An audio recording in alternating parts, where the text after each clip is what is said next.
hmm All right, all right. We are here again, Hitting the Road podcast. I'm very excited today. I've got a little bit of a unique twist today than what we normally do. I'm here with Sarah Fleshner. Sarah is the artist. She's an artist agent and CEO of 362 Entertainment, and she is also host of the podcast Business Side of Music, which I've given a listen, and you should be too. So if you get a chance, do that. So Sarah, it's good to have you on the podcast. How you doing? Thanks for having me. I'm doing great. Just got back from a run to Nashville and happy to be home in my office. So thanks for having me. Absolutely. Well, you were telling me before we popped on, too, that you do split time between, Texas and Nashville, and really a lot of people do that. I mean, whether it's, an artist, management or, an artist themselves, they kind of split that time. It's hard sometimes, but how do you find that kind of, going back and forth? I when I started this, I originally was going to go to Belmont in Nashville.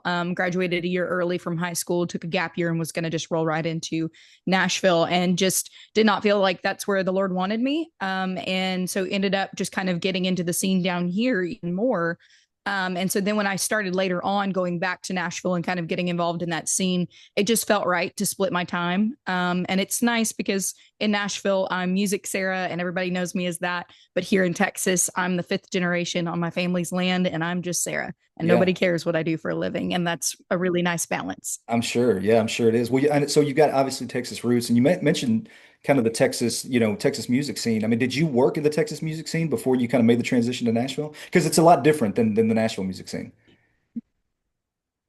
Yeah, I did actually. I managed an artist that she was a major touring in the Texas scene and then started to develop into Nashville a little bit later. But I was her manager, but I was also her front of house tech. So I did that for seven Oh, years and wow. worked with a lot of the Texas bands and still love working with them. So Yeah. So were you just going from, with venues, festivals, fairs? I mean, were you doing the whole thing?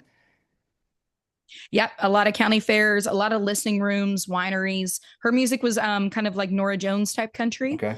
So it worked really well with listening rooms and wineries and things like that. So we toured a lot in that area. Okay. Gotcha. And so, when you did make that transition, you mentioned you were going to go to Belmont, but you just jumped right in. When you went to Texas, I mean, how long ago was that? I'm sorry, when you went to Tennessee, how long ago was that? That was, gosh, it's probably been 12 years now. So Okay. it's been a minute. Okay. And I just started kind of going once every maybe 6 months and then heavily once a month for the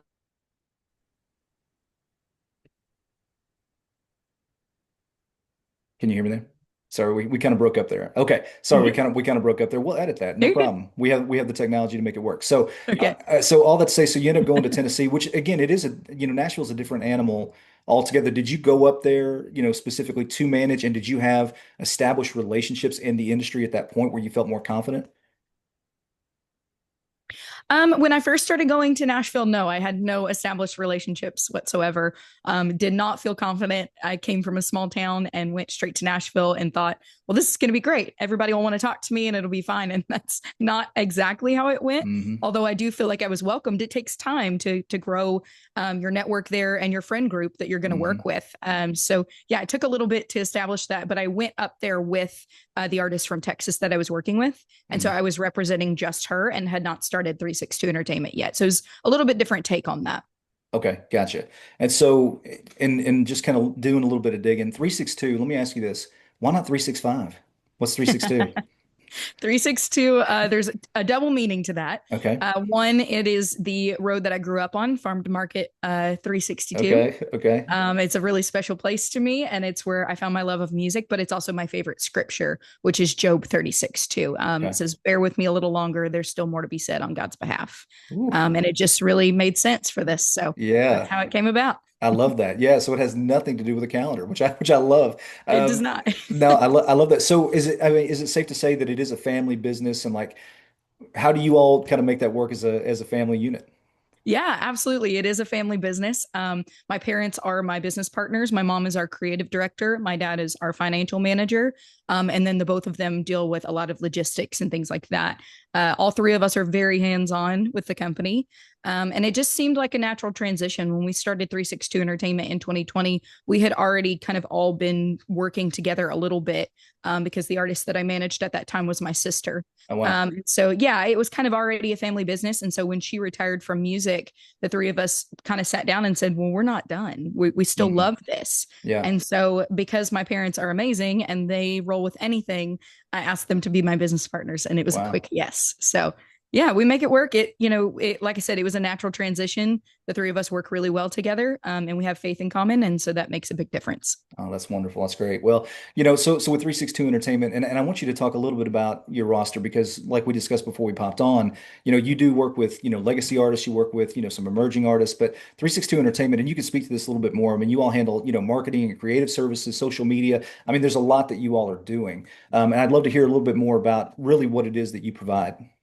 Yeah, absolutely. So for the artists that we manage, we consider ourselves a pretty hands-on management company. We do a lot of things that maybe a manager wouldn't get their hand involved in, but we just really like to support our artists in any way that we can, any way that they feel comfortable. And so we, do a lot of social media, and we're huge on, the A&R side where we're actually helping them pick the songs that they record, and we go through the entire process with them, which we really enjoy. We kind of bring them into the family, is what we say. So they become a part of the family business too. And then on the other side, we try and really help independent artists, help them establish their business and help them Yeah. understand that it is a business. And so we offer things like, helping them set up their LLC and, get that started and then establish a website. We help them, with all of their branding and making sure that they have a strong brand, Mm. which comes with social media and building websites and things like that. So that's really on the creative side, or on the independent artist services side. That's where that came from. Just really trying to help them establish themselves. Okay, gotcha. No, that's a lot of levers to pull all at once, it sounds like. But so Can be. tell me a little bit about your roster for sure. And are there some people that you're working with, solely in a management, kind of capacity, and then others that you're working with maybe in some of these other kind of branches of really just kind of helping them, like you said, build their brand and build their following? Yeah, absolutely. So right now we have three artist management clients. That's Pam Tillis, Mark Jones, and John Finney. We also manage an online music education platform for artist managers. It's called Smartest You. It's a Canadian-based company. So we manage basically their club of managers, and we do once a month master classes and all kinds of things like that. So those are kind of what I consider our four management clients. Outside of that, we've got a new one that I'm sure will switch over into management here pretty soon, but his name is Joe Major. We have released every single he's done except for the very first one, I believe. That was before we met him. He is from Texas, now lives in Nashville. And yeah, so we help him release his music, kind of been helping him establish his online presence and things like that. And then there's a whole slew of other artists that we work with at any given time, from either a month to month basis or one specific project where we'll come in and consult or help Mm. them market the project or whatever it may be. Love that. No, that's great. Well, and so you mentioned, Pam, and respectfully to everybody else on your roster, I think a lot of people would consider Pam to be a flagship artist. It doesn't diminish Yes. anybody else's, Right. contribution. But so let me ask you this, because Pam's she's a known commodity. I don't want to say no, but Right. so people know who she is, obviously, household name kind of thing. How Mhm. does that happen? I mean, how does that even kind of come to be? Yeah, it's an interesting story. It's kind of a right place, right time thing. We were working with Lori Morgan at the time, on her podcast, War Paint, and doing some consulting on marketing and things like that. And so they invited me into the studio that day. A friend of mine was the producer of that show. They invited me into the studio that day so that I could get a little bit of content and get a better feel for what was going on. It was their first taping of it. And Lori did 5 episodes that day. And the fifth episode Oh, wow. was Pam Tillis. She was her guest. And got to sit and talk with Pam and Lori for a little while and get some wonderful advice from the both of them, which was really incredible. Yeah. And just became really good friends with Pam. And about 2 weeks later, she sent me an email and said, "Hey, would it be okay if I called you?" Oh, And I wow. said, "Well, of course." So she called me from the middle of Trader Joe's, of all places. Yeah. And she was actually, at the time, she didn't know that we did management because we had just met. She knew that we helped with social media. And so that's actually how we first came on with Pam, Mm. is we were running all of her social media. And then her husband, who has been her longtime manager, found out that we also are managers and said, hey, would you want to be a co-manager on this Mm. and handle all of the creative side? He's more on the financial side of things. And so that started 2.5 years ago now. I guess we've been working with her. Okay, So man. it's a crazy story how it all worked out, but we couldn't be more thankful to work with her. She's a wonderful person. I'll bet she is. Well, and you know, you mentioned she reaches out to you and says, "Hey, can we have a conversation about social media?" Um, how did that just kind of like, "Hey, yeah, of course, we're happy to do that heavy lifting," is I'm sure what you know you were thinking. But Right. like, how did that start to just establish a real trust and relationship between the two of you, where she was kind of like, "Hey, listen, if you can handle this, I mean, what can't you do?" Yeah, exactly. So here's what I would say. When we do social media or work with any artist in general, our company is really big on getting to know the person. Mm, So we spend a lot of time with them. We go to dinners with them, we go to concerts with whatever we can do to let them know how much we're interested in, their life outside of music and getting to know them as a person. And naturally, those conversations begin to come up of, before you started working with me, what did you do? Or what do you do outside of working with me? And then she just kind of gradually started asking different questions about, well, if you were managing me, what would you do in this situation or mm, whatever it may be? And I just kind of started to try and bring in opportunities. The goal was not necessarily management, although I was always open to it. I did not want that to feel like a forced thing on her. So I just mm. naturally started bringing in some things saying, hey, has your husband thought about this? Or can I help you in this way? And then finally, I remember her husband called me and said, hey, would you just want to be a co-manager on this? Oh And wow. I, of course, jumped up and down and said, absolutely. Yeah. I would love that. And I was kind of hoping you guys would ask. So it Oh felt wow. really natural. I think we were all kind of thinking the same thing, but it really started with an established relationship with us. Great. Love that. Well, so let me ask you this. I mean, what would you say is kind of y'all's philosophy as far as how you do business, how really the DNA of what you do. How would you describe that? Um, go ahead, and I'll ask a sub question after that. Yeah, that's a hard question. I think at the end of the day, it started as a family company, and that bleeds over into everything that we do. And so, working with these artists, the core value of what we do is, really being a family to them and showing up and Mm, showing them that they're a part of something and that they have a group of people backing them that truly care. mm. So that, and then we all started because we love music. We love Yeah, going to concerts. On any given weekend when we're not on the road with one of our artists, we're at a show of one of yeah. our friends. And so it's just a love for music. Yeah. Yeah, and that's what I was going to ask you. So I used in a former life I worked as an agent. And so I understand Okay. the importance of putting in FaceTime with your artist. And I worked with an Mhm. artist, he was actually a Texas artist, and he was with a reputable agency before he came to me. And he said that, "Hey, I've been here 7 years and they've never come to one show. Not one." Mhm. And you could Mhm. tell that that really stung pretty badly. Yep. And so like the Imagine. bar, I don't want to say the bar was low for me, but it was like, hey, if you can get your butt down here and see a show, you're going to be, moving in the right direction kind of thing. And like, how Yep. important is that with your artist to, like you said, to go to shows, but to put in the FaceTime and just be available to the people that you're working with? Yeah, I think it's huge in establishing a relationship. I mean, with somebody like Pam, she's had a 33-year career. Yeah.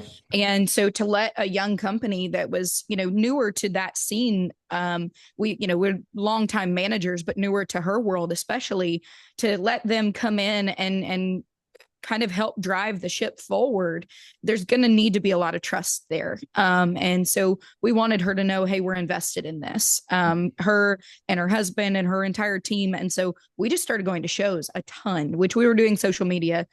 So that helped out too. But just going to a ton of shows. And then with the other artists that we work with, we go to as many of their shows as possible. And really, in a management perspective, when you're going to these shows, what you're trying to do is, first of all, let them know that you care about them and you're excited to be there.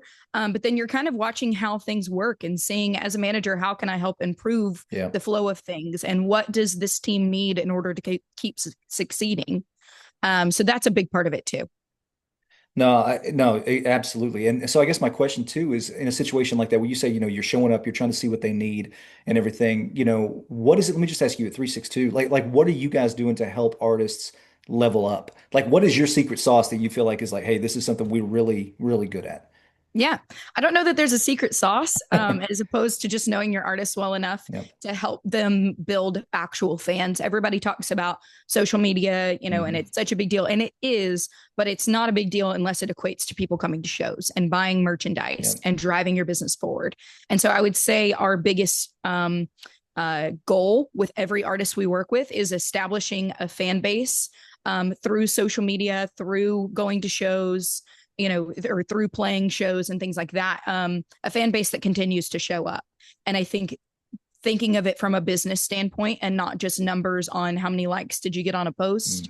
things like that, that's really, I feel like, I guess if you would call it a secret sauce, that would be it. Sure. No, I love that. And we'll talk about that because that, I mean, that has impacted, the industry so much. Mm-hmm. Just what you're doing on social media, what the streaming that you're getting on Spotify, whatever that is, like all these things just kind of come together in this gumbo. And so I'd love to Mm-hmm. talk about that here in a second. But I guess, we mentioned, we talked before we got on the call. One thing that I'd like to do is kind of go through, a little bit of an exercise here with you, okay? Okay. Where if I were going to be this guy that I'm a big deal, I'm a big fish in a small pond in West Texas, and I'm going to make the jump, and I'm coming to Nashville, and I got nothing but my guitar and a lot of dreams kind of thing. Mm-hmm. My curiosity would be as a manager, as you've seen that process with someone, how would you take that from the moment that I touch down till the moment that I'm looking to retire with some kind of legacy? Mm-hmm. Like what's the first thing you would tell me to do right off the bus? Like what would you tell me to do? Well, first of all, leave your ego on the bus. Okay. You're not going to need it Okay. in Nashville. Yeah. Um, Realize that, and I've seen it a lot, but I think it's a really healthy thing for artists. They come from a small town where they're the greatest thing in their small town. Yep. And so they roll into Nashville with these massive dreams. And I've seen so many of them be crushed by the amount of talent that is in Nashville. Absolutely. And they realize that they really are a small fish in a big pond, and it can actually be a positive if you embrace it from the moment you walk in the door. So Hmm. I would say leave your ego at the door, walk in and be ready to learn, and be ready to be a part of something. Yeah. Don't just walk in and say, hey, this is my music, listen to it. Walk in and say, hey, what do you do? And is there anything I can help you with? And that just creates a much better relationship with each person that you meet. And it's a relationship town. So that's Sure. the first thing. Absolutely. And so I've seen a lot of people, again, we talk about this, they call it a 10-year town, obviously.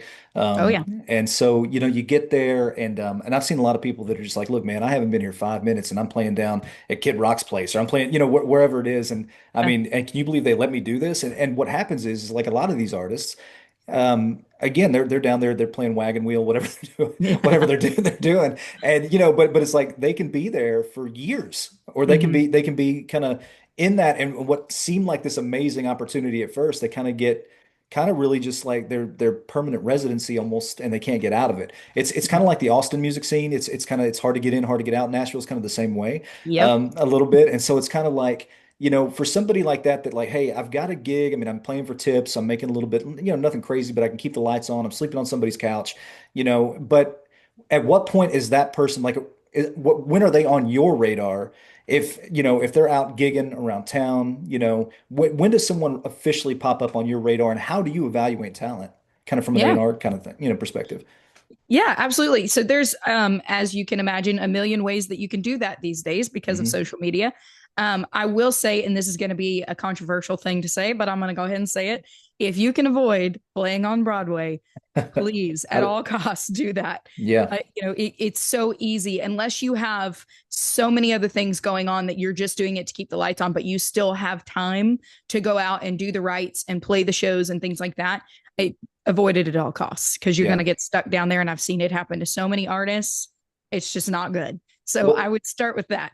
what's the alternative? Because obviously you want to be playing the listening room or the Bluebird, something like that. But what's the alternative to kind of stay out of that cul-de-sac of, chaos kind of thing? Yeah. I would say recognize the fact that um, you don't necessarily get paid to play in Nashville. And so get out of that mindset. Nashville is where you do the business of writing and recording and Mhm. things like that. But you need to start to establish touring outside of Nashville. Yeah. So, like with a lot of Texas artists, I know many of them that they live in Nashville and they fly here on the weekends and they play 4 or 5 shows Yep. or 3 or 4 shows, whatever, and then they fly back to Nashville. So the quicker you can get that established, the better it's going to be. If that means, going back to your hometown and playing shows or figuring out what venues, there's a lot of venues outside of the Nashville area that will pay you to come and play. I Mhm. would say the quicker you can do that, the better. And if you can't do that, I would try and get a job, in the industry somehow. Maybe you're, working the front desk at a label or whatever it may be. Just try and do something that supports the music because Yeah. you have to make a living. But yeah, just get out of your mind that you're going to get paid to play in Yeah. Nashville and go Yeah. find another way to get paid. Absolutely, absolutely. Well, so let me ask you this because with some of these, as they're building up their, their I don't even want to say their fan base, but their following and all this kind of stuff, they're building it up through social media. Listen, I've seen a lot of people with, and I'm not kidding, like millions of followers across all platforms, millions of streams, Yep. and nobody knows who they are. Mm-hmm. And, sometimes would you say that that can be empty calories, so to speak? Yes. And how do you make it a little bit more no, how do you make it to where there's more substance? And the more balance between the following that you see online. And I guess again, my question would be too, like, does that get your attention when you're like, hey, this person doesn't have management, but they've got, 400,000 followers on Instagram. They've got X amount of views on TikTok. Like, I guess that's kind of my question. Do you see it sometimes as empty calories, or do you feel like, hey, that's someone to pay attention to based on the traffic they're getting? Um, I think it has to be more than just the traffic. If they're getting a lot of traffic and they also are getting a ton of engagement, people are really talking about them, and their stuff is getting a lot of reposts and comments of please, give us more original music or whatever. Those things go hand in hand, but never just because of the traffic. You can pay for traffic. Yeah. Oh, So absolutely. it's really easy to, get on there and get a million views on something if you want to put, a couple $1,000s behind some ads and things. So that doesn't necessarily get my attention as much as true raw talent. I Yeah. actually was on TikTok yesterday, and I won't mention the name of the artist, but he had, a very small following, but he was undeniably good. Yeah. Just Love that. absolutely incredible. And so I just sent him a message and didn't say anything about Ah, management, just said, hey, love your stuff. Keep going. This is amazing. yeah. But it got my attention. It made me stop scrolling. And Yeah. that's a big deal. Well, let me ask you this because I know that some labels certainly they're looking for people that are ready-made, packaged Right. up, they've got millions of followers, like we just said, maybe even millions of streams. Do you kind of get more excited working with artists with someone that's maybe a little bit more established or somebody like this is going to be a build, like the person you just talked about, whomever he works with is probably going to be a build a little bit, but does Mhm. does that part of the journey for you get you excited like, hey, like there's a challenge here and we need to get the word out about, an artist that maybe nobody knows about. Yeah, that is the most exciting part of it for me. Yep. I love the idea of putting new music out there that I know is going to impact people because of somebody's true raw talent. And when that is met with an artist that is extremely hardworking and knows what it takes, or is at least willing to learn what it takes to do this, that gets me out of bed every day. Yeah. Well, have you ever just kind of gone to a show or whatever, and maybe it was in Texas, maybe it was Tennessee, wherever, and just you heard an artist for the first time and it was almost like musically speaking, love at first sight, where you're just like, good gravy, man. Like I gotta go up to this person and just introduce myself and see what their situation is. And I know that's probably even as a manager, I mean, it's still a little bit maybe uncomfortable, but have you Yeah. just seen anybody that just has floored you? And either that person said, hey, let's have a conversation, or hey, I've got representation, but thanks anyway, kind of thing. Yeah. Yes, actually, it happened back in March. I was Okay. introduced to an artist, which everybody knows who he is. I just did not yet, by the name of Josh Weathers. And I am just a massive fan. I knew his tour manager at the time, and he invited me out to a show. I kind of knew a little bit about his music, but really just was off that night and thought, sure, I'll go watch a show. And from the first song, he walked on stage and started singing. I was like, who is this guy? Yeah. He is phenomenal. And he put on a show where, to the point where for an hour and a half I did not pick up my phone.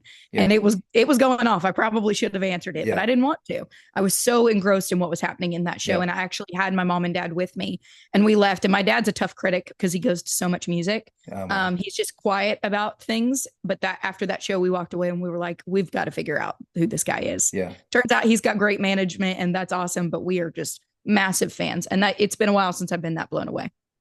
So shout out to Josh Weathers. Yes. I know Josh. Josh, shout out to you, man. Josh actually, while I'm shouting him out, just raised over $400,000 I for saw that. the floods down in Texas. So shout out to Josh Weathers, man, doing good things. And Josh is one of the good ones too. Yeah, So he yeah, is. yeah, absolutely. Well, okay. So here's my next, kind of a little bit of curiosity. So whenever let's just say that you've got this person kind of in your sights, kind of in your crosshairs a little bit, and you're going to sign them, to, you want them to kind of be with you, you guys. What does that typically look like? I mean, what are you promising? Because we talk about branding and your personal brand, for instance.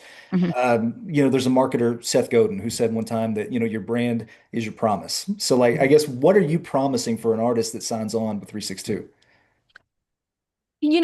That's I get asked that question a lot. It's difficult to promise anything. You can't promise any sort of success to an artist. It's just not. It's not possible. But what I will say is, we promise to bring every opportunity, turn over every rock, look behind every tree, actively pursue anything that is going to help them grow as an artist, and that they have got a devoted team that is in this with them. And I think that's the best any management team can really offer somebody. And then, if you've got connections that you say, okay, I see you as an artist and I think you would be great with this label, and I've got an in with that label, so I'm going to pull us a meeting. Or I think you'd be great with this booking agency and I've Hmm. got an in with them. I've got a friend over there. Let's go have a meeting with them. So you Yeah, can at least bring up those things and say, hey, these are some goals that we're going to shoot for. sure. But outside of that, you can't promise anything. And if somebody does, they're probably not in it for the right reasons. Yeah, totally. Well, and so let's just say that, listen, the trust is real. I like you guys, 362. I mean, you're my people. I'm going to sign with you guys because I like you guys. Yeah. You're like family to me. I can't explain it, but you are. And so my question, in a situation like that is, like you said, we're going to shoot for these things. Mhm. I'm crushing it right now. I mean, I've kind of put out some independent stuff. It's out there on Spotify, anywhere music is played. Now it's time to get a record deal, and Mhm. you're gonna take me to the door. Mhm. How do you advocate for me, in a situation like that? Are we looking for, a one record deal with a, second year op or second record option? Like, what are we hoping for if we go up to the door and we're trying to get a record deal? Yeah. I mean, obviously, my goal has always been and will always be that an artist can stay independent until the record labels start knocking on their doors, Yeah. where they're coming to us and saying, hey, we've got to have this artist.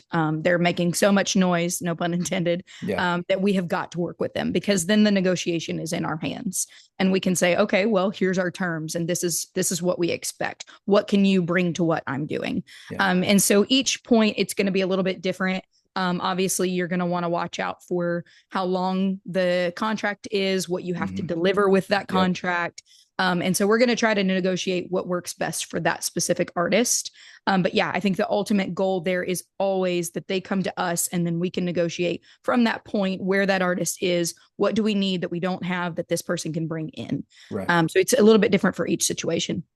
Well, yeah, and so, and I would think, and you can press back on this if you want to, push back on it, I should say. But I think that a lot of times when it comes to probably doing a record deal, the leverage most of the time is going to be with the label, and Mm-hmm. so you're aiming to get the best possible, deal in that negotiation, which is probably it can be a little bit of a standstill. Mm-hmm. But you did has there ever been a moment where you felt like, and this is probably I'm asking you to be vulnerable here, but like where you feel Yeah. like, hey, we got exactly what we wanted. And has there been a moment where you're like, I think we could have done better? Yeah, absolutely. I mean, I think you'd be kidding yourself if you said no on that. Yeah. Yeah, there's always those moments where you're like, okay, you're in the deal now, and you kind of look back at it, and with a little bit of time with that label, you kind of say, oh, you know what? I think we probably could have pulled off something better.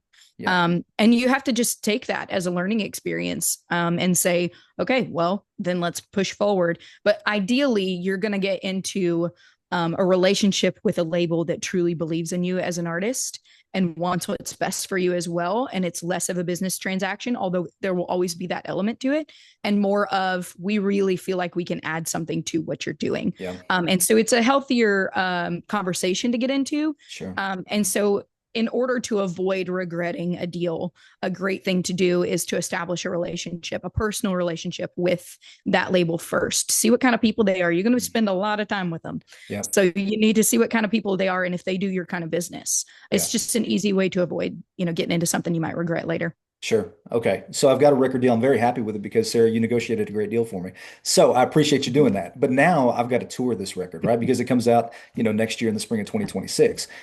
So your job does not end there. Now, let me just real quick. I worked with an artist. He would call me all hours of the night, 1 in the morning, 2 in the morning, whatever. Yeah. And he was like, "Hey man, the room was half full. What's up? What's going on?" Yeah. And it could be a thousand things, um, maybe the sound guy, just kind of was, sipping on grandpa's cough medicine a little bit before the show and we got to get rid of this guy. Whatever it Yeah. is, as a manager, your job is not done. Your job is actually No. you're just now getting started. So when I'm on the road, what can I expect from my manager? Because listen, I may call you at 1 in the morning and say, "This ain't it." Yep. Oh, I've gotten those calls before. Yeah, It's, I think as a manager, you have a really tough job sometimes to tell your artists the truth. yeah, And sure. that's, you cannot BS your way into a conversation with an artist and establish trust. And so I have gotten those calls after a show where they said, room was half full, what's going on here. And you just have to explain to them, hey, first of all, I try and have those conversations before. I don't like an artist to walk into a half empty room and not know that that's what's going to happen. Sure. So I like to try and give them that information. Now I might soften the blow a little bit and not say, hey, you're Hmm. going to go play to a half empty room. We're going to Yeah, have a better conversation than that. yeah, But that avoids those late night phone calls. But in the off sure. chance that they still do call and say that, then, you have to just say, well, here's the factors that I think it was. It could be the market. It could be, that there was another show close, or you just try and walk them through what may have happened. And then say, you know what, we're going to reevaluate that market and see if we need to go back to it, or see what we can do to improve it. Or Yeah, sometimes say, you know what, we failed on that one. We need to yeah. try harder Whew, next time. man, that's hard. It's That's tough. that's hard to take ownership. And It is. it's funny. And one of the things, and I'll tell you, one of the things that almost got me fired, I think, as an agent, was I remember telling an artist one time because he was like, kind of, where are my dates? Mm-hmm. And I said to him, and I can't believe I said this, and I got just yelled at. I said, I don't think there's a market for you here. Mm, And I got chewed out for saying that because artists, again, they want to know that you believe in them, they want to right. know, Yeah. and so I remember I was like, oh man, I think I stepped in it, this time. And but all that to say, we ended up patching up things and doing good business together and all this kind of stuff. But it's like that relationship, you realize, I think, that it pretty quickly it can go beyond that surface level, and into something Yeah. border. It's I think it's hard because I think a lot of times people would think, well, oh, Sarah's probably the best of friends with Pam, which you may very well be. Oh, yeah. But at the same time, it doesn't always work that way with manager artist relationships. Sometimes it's very much business, but sometimes, Yep. it does get a little bit deeper. And you got to kind of know, I think, how to manage that relationship and when to be blunt and when to kind of pull back a little Yep. bit. Okay, so all right, so now I'm touring, and you told me, Sarah, you said, hey, we dropped the ball on that one, which, by the way, I appreciate you taking the responsibility for. In that now, I've had a successful touring career. I've been touring now for 10, 15, 17 years. And I've done okay. I mean, I've made and I trust 362 because, by the way, you guys, have someone that can help me handle my finances. How do I put away for a rainy day? Because one day I want to leave a legacy for my family and all this kind of stuff. So, like, how do I do that? Yeah, absolutely. So a big thing is getting, like you mentioned just a second ago, getting a great financial manager that is going to help you with that. And they're going to be thinking from the moment they start working with you, which hopefully is pretty early on, first time you get that big check, they're going to be the ones telling you, hey, eventually these big checks will stop. Mhm. And so you need to think about that now. And think about how you want to not only set aside, but begin to diversify. I'm a big believer in 7 revenue streams or 7 streams of Oh, income. can you And can you so, give me those real quick? Not to cut you off. Can you give me those real quick? I don't know if there's a okay, so let's see. Let's see. I would go with obviously all of your standard music stuff, but then I've seen artists get into real estate and investments in tech companies, and this is stuff outside of music that you're not even going to be, it's not a part of that. This is on your personal side. Sure. So there's not seven specific ones, there's just seven you need to have, so that Gotcha. if one isn't working, there's another one working, if that makes Gotcha. sense. Totally. Totally. And so finding it, I mean, because here's the thing, and how do you know? It's really difficult, I think, when you talk about finding a good financial manager, because I mean, you see all the time, whether it's sports, entertainment, you see sometimes it's like, well, man, I trusted the wrong person. Mhm. Like, how would you make that choice? Like you said, I mean, you're gonna see if it's a good fit for you. I mean, are you looking for somebody that's been doing it for 50 years? Are you looking for somebody like what are you leaning towards when you're looking for a financial manager that's going to protect my wealth? Yeah. Reputation always. Yep. If you're a bad financial manager, somebody's going to tell me about it. So I'm going to call up all of the artists that I know are doing really well and are really happy with their financial managers. And I'm going to ask them about that person or if they have recommendations. So always go back to somebody's reputation on that. Because if they're crooked, people will talk. Oh, I'm sure. Yeah. Well, and let me ask you this. So, and we'll wrap up. You've been really great, by the way. I appreciate it so much. But Oh, thanks. I know that we've kind of been going through this hypothetical of when an artist comes to town and then all the way through to when they've made their fortune kind of thing. So my curiosity is what encouragement would you give to a young artist that they are just kind of getting off the bus, they're sleeping on somebody's couch, they're playing for tips. Like, what encouragement would you give them? Yeah, I would say, and I say this a lot, the more authentic you are to your music and what you do, and what makes you different, the better it's going to go for you. Yeah. Do not try and be a carbon copy of what you're hearing on the radio or who the next TikTok star is, because that person started somewhere too. I would say really lean into what is it that makes me different? What is it that I bring to the table that nobody else brings to the Mm, table? And every artist has that. So I would encourage them to figure out any way possible to hone that craft and to figure out what it is. yeah. When you play live, ask for constructive criticism. Tell people what can I do better, and just begin to develop who you are as an artist. Because more than anything, every person in the industry is looking for those people that are just authentically themselves, Yeah. because that's what sells. And Yeah. so I would lean into that as much as you can. That's good wisdom. Well, let me ask you this. Lastly, what would be the thing that you're most excited about looking forward for 362 Entertainment? Yeah. Lots of new music on the horizon. Okay. So that's all I can really say about that side of Okay. it. Okay. Okay. The tease. Yeah. And The teaser. Yeah. yeah, yeah. It's Pam's 25th Wow. anniversary of being a Grand Ole Opry member That's next amazing. month. She'll be hosting the Opry for the night. So we are very, very excited to be a part of that. That'll be our first time as 362 Entertainment celebrating an Opry anniversary. So that's Wow. pretty exciting. Yeah. Yeah. And then just kind of, like I said, diving into some newer artists that we found recently, and seeing how we can maybe be a service to them and Yeah. really just growing the family. I love that. I love that. Sarah, thank you so much. I really do appreciate you taking the time. I mean, obviously your wealth of knowledge, and we want nothing Thank but you. good things for 362 moving forward. And again, just anytime you want to pop on, let me know. Yeah, absolutely. Thank you so much, Nate. You I really bet. appreciate you. Yes, ma'am. Talk to you soon. Thanks, Sarah. All right. All right. Thank you. All right. Bye.